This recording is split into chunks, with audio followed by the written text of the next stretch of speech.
If you love Paul Harvey stories and the rest of the story, subscribe now. You're not yet quite awake.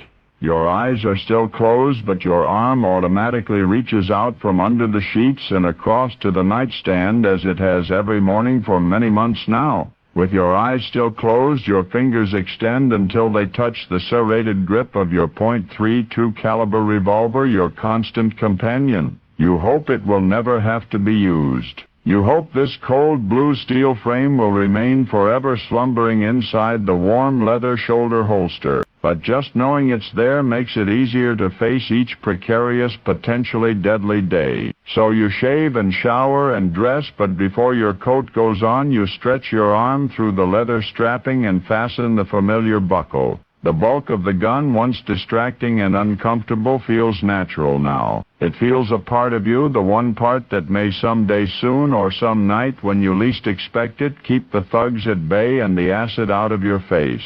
That is what they have threatened, acid in the face. And they have made good on threats before. You walk to the front door. You see the car across the street, the men sitting inside. You know that they are armed and ready to kill. You see them every morning, every night, and you thank heaven, because they are the 24-hour police guard on your house. But you know that the men who want your life will not be so careless as to take it with the cops watching. You know that when trouble shows itself, the only thing standing between you and it will be that bulge at your side. Through the day, your mind darts back to the beginning of this, to what prompted police to hang that piece on you in the first place, to the anonymous phone call you got at work, and to the menacing voice that made the threat in the first place.